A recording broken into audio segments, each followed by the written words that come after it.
Hi, thanks for joining me on another episode of Mindcraft. My name is Komaiya, and I hope you've been enjoying some of the videos I've been putting out and perhaps also learning a couple of things. Today I'm going to be talking about something really interesting, something we do, something we actually tend to overdo. Guess what? I'm going to be talking about overthinking, or something some of us refer to as excessive worry. I'm going to be giving you tips and ways in which you can manage excessive worry so that it doesn't paralyze you and it doesn't prevent you from doing the things that are really meaningful to you in your life.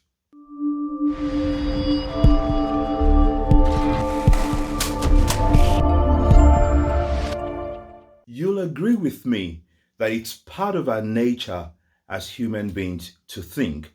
We tend to think about different things.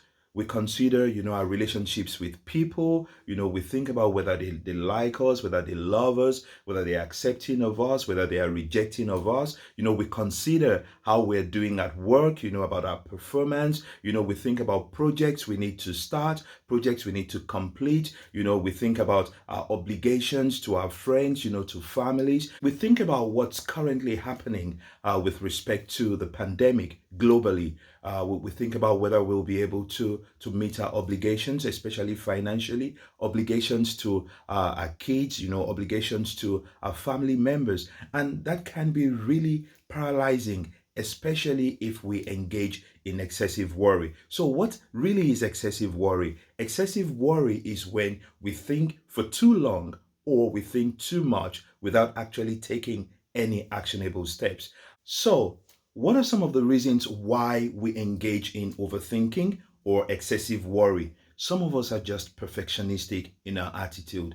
We want to ensure that we have all the lines, in our favor. We want all the ducks, to be in a row. We want to know the end even before we start. And the result of this is that it actually paralyzes us because we cannot have all the information before we start. For some other people, it's just because they lack the courage to make decisions. And so therefore, they tend to worry excessively. They tend to overthink, whatever they are considering. For some other people, it's because perhaps, they've copped some kind of punishment in the past when they made mistakes. If you engage in excessive worry, I know how it feels. I used to be that guy that will worry even if I don't have anything to worry about. I used to be a pro at overthinking.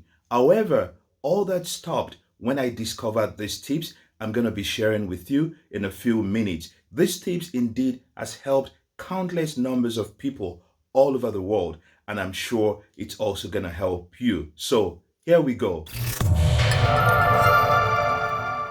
Now, the first thing you need to do is to identify or recognize the theme or the topic of that worrisome thought in your head. What you need to do is get a piece of paper and a pen and actually write it down. Is this something about your relationships? Is this something about your finances? Is this something about your children? Is this something about a loved one? Is it an anxiety that's just out there? Is this something about a fear that is paralyzing? Put a name to it.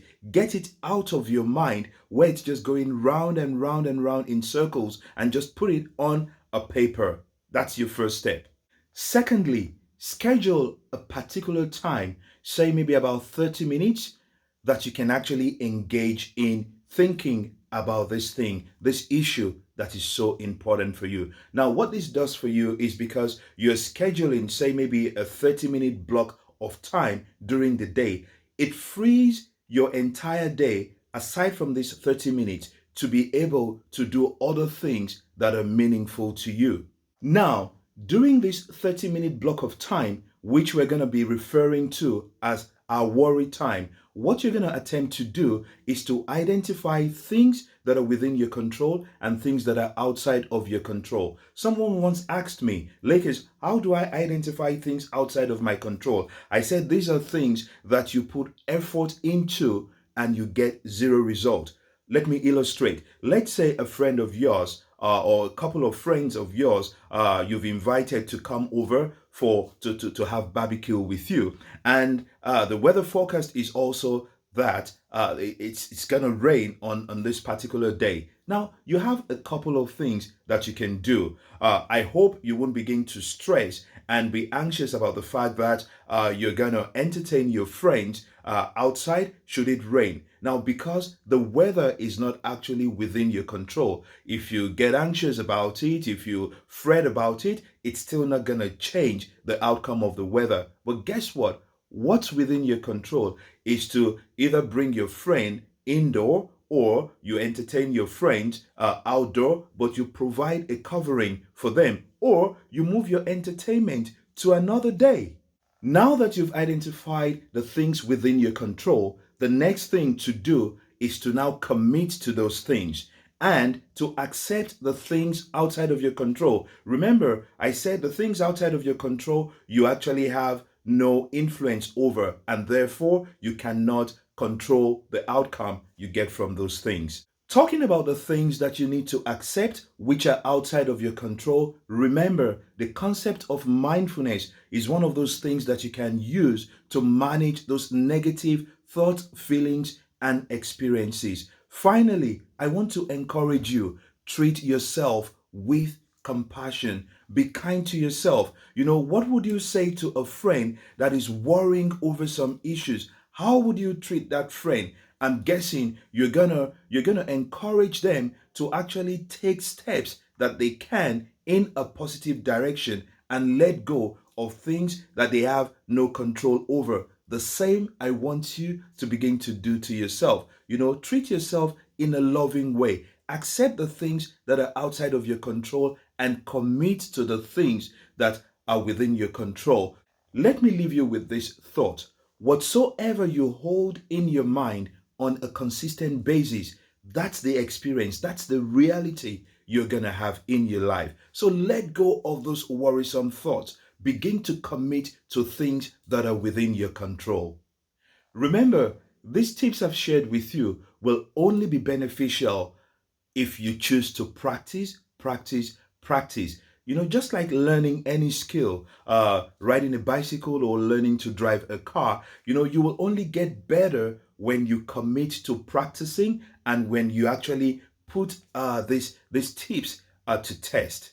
I'd love to hear from you. So leave me your feedback, in that comment box below. And if you haven't subscribed to this channel, this is also the best time for you to click on that red button that has subscribed, on it. Click on it so that you can get new videos even as I upload them.